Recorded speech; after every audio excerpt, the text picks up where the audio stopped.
All right, so I'm gonna do activity 2 and activity 3 together. So activity 2 is just writing unit rates. So I've kind of already explained unit rates and how to write them, but here it says each situation relates a quantity and a price.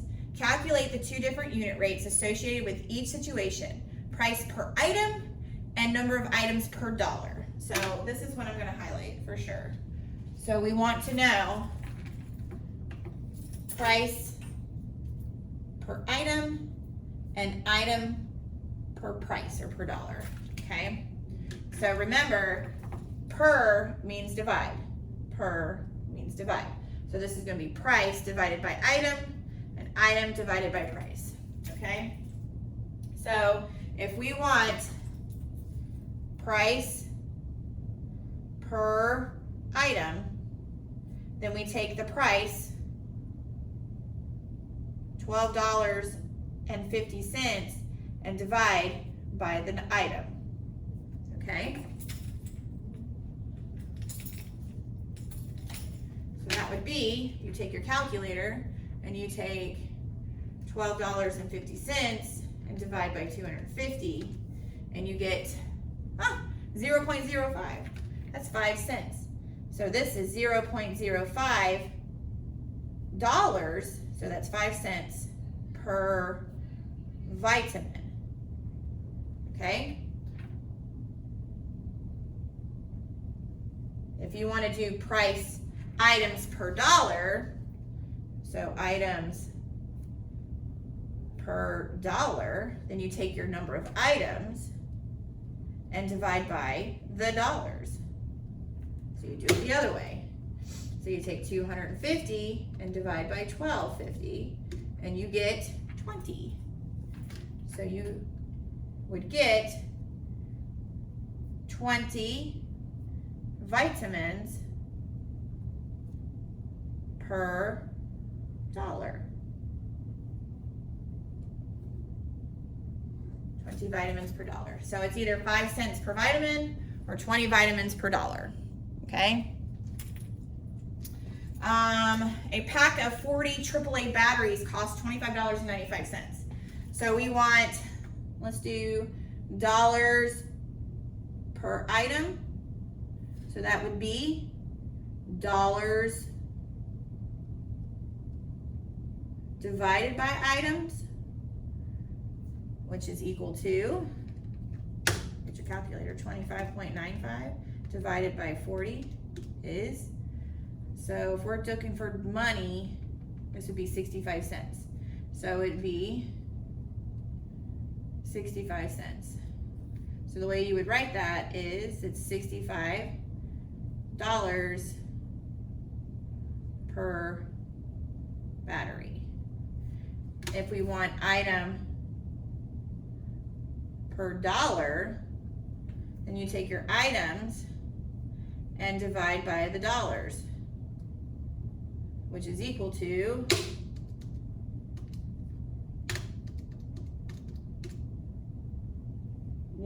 we're just gonna do 1.54, but it's not dollars. That's how much battery you get per dollar. So I would never do something like this. Like, this is why I don't like per item, or I'm sorry, this is why I don't like per dollar, because sometimes certain things you can't break apart. Like, you can't buy 1.5 batteries. That's why I always like how much money it is per item. Dollars divided by items. That's how it is in the real world.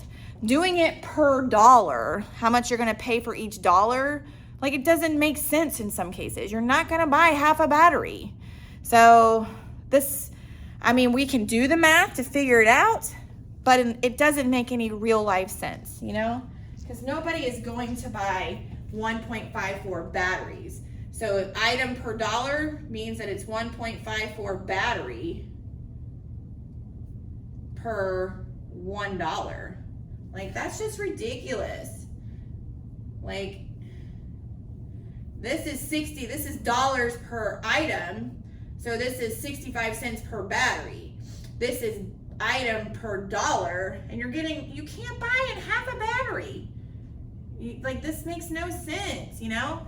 Kind of like with business cards. Like, you're not going to buy half a business card, and you're not going to buy half a roll of toilet paper. So doing it by per dollar makes no sense because you can't get half an item.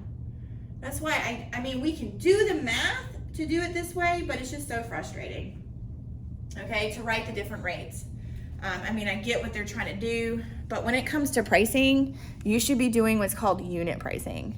So not anything else. We should be doing unit pricing for both of these. And unit pricing is dollars per item, because you don't want parts of items. You don't want to know how much it is for one item, because you can't have half an item. So it only makes sense to do it per item, per one item. So if I'm doing per item, I would take my dollars and divide by my number of items. So that would be $16.25 divided by 24 rolls of toilet paper. $16.25 divided by 24 rolls of toilet paper. And it is approximately, if I round, 0.67, the 7 would round to an 8 because there's a 7 to the right of it. So it would be 0.68 cents per roll of toilet paper. There's no you don't want to find out how much toilet paper you can get for $1. Like, you just want the better buy is the cheapest price. That's the better way to think about it. It gets confusing when you do it the other way. We're going to use unit pricing here too, which is dollar per item. So you take your dollars and divide by the number of items. And oops, you use your handy dandy calculator.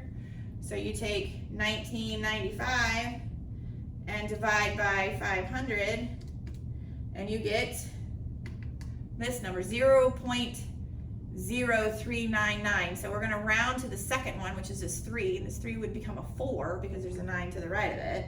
So 0.04. So it's 4 cents per business card. Okay?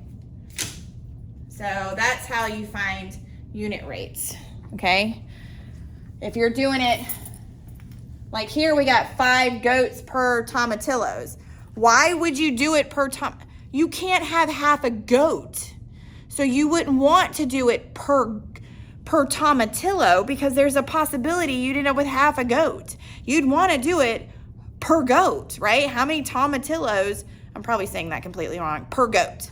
So you would want to do per goat, which means you would do, why would I have tomatillos per goat? So you would take the number of tomatillos and divide it by the number of goats, right? Because if you were to set it up as a ratio, you would be 12 tomatillos to 5 goats, which you would want to know how much it is for one goat. So you would divide by 5, which means you're going to divide that 12 by 5.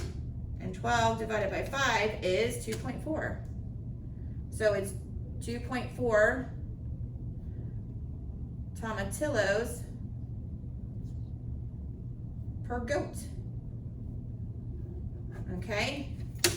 Let's see, the exchange rate is 10 US dollars for every 9 euros. So I would want to know how many euros I get for $1, right? So I would want to know per dollar. So you would do per dollar. How many euros do I get for $1? So you would take your euros, divide by the dollars, which is, if I'm dividing by a 10, I'm just moving my decimal one. So you get 0.9 euros per dollar. Okay? Go ahead and try these two on your own and show your teacher. So try on your own. All right, and this one, would you want to do it millimeters to years or years to millimeters? How many millimeters does it grow in 1 year, or how long does it take to grow 1 millimeter? Here, 500 coffee pods every year. I guess you would find per month, per day. I don't know.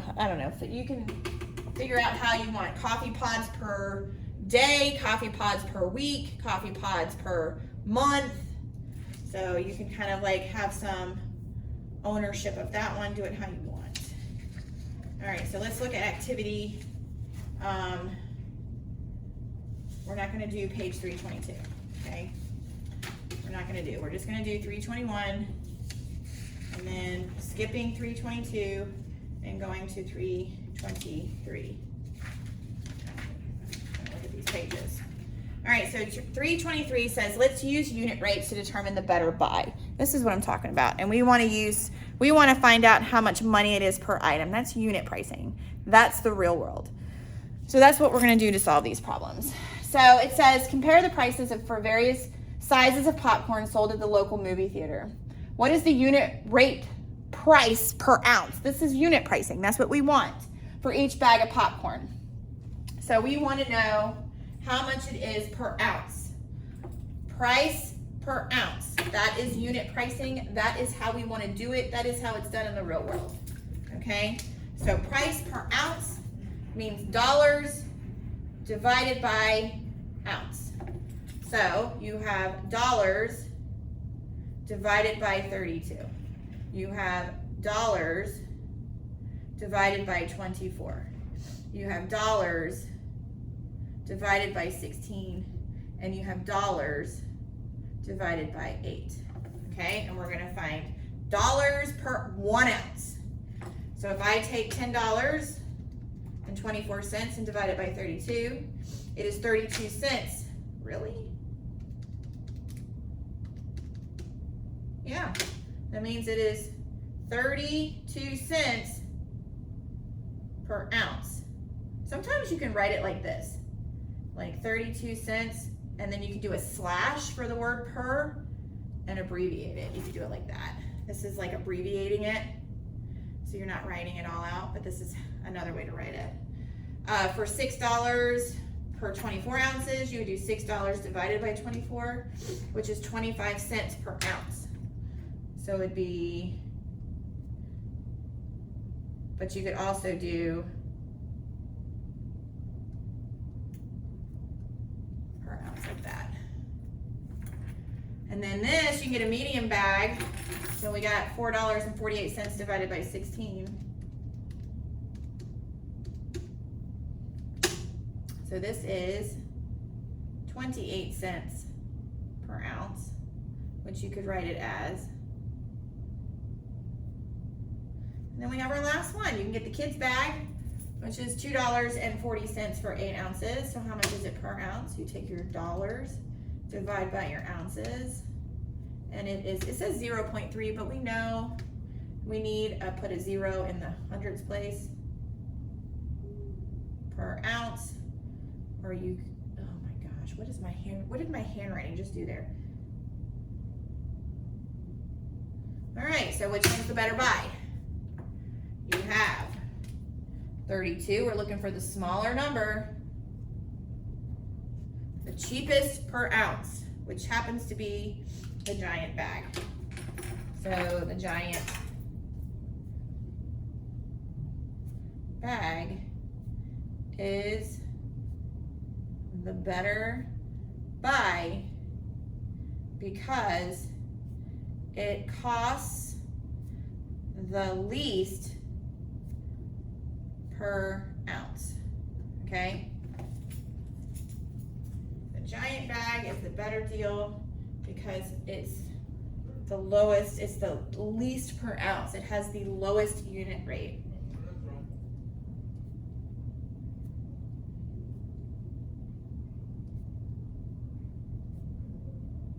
It has the lowest unit rate. And then you would do the same thing with these bottles. It said bottles of water are sold at various prices and in various sizes. Write the price of each bottle as a unit rate. Which bottle is the best buy? Again, it is always dollars per ounce. There's a lot of things going on here. This typing is really small. But to solve it, you would do dollars per ounce. Okay, and these are really tiny bottles, so you're gonna get some odd numbers. And the smallest number you get is the better buy. But it's always dollars per item, or dollar. In this case, the item is ounces. So dollars per ounce. So this would be 0.39 divided by 12. This would be 0.57 divided by 24.3. This would be 0.7 divided by 33.8. And then the lowest one would be the better deal. So that is how you find the better buy. You do unit pricing. And you want to find unit pricing is price per ounce. Dollars divided by ounces. Dollars divided by ounces. Dollars, so you do that for all of them. You can quickly do that by punching it in the calculator.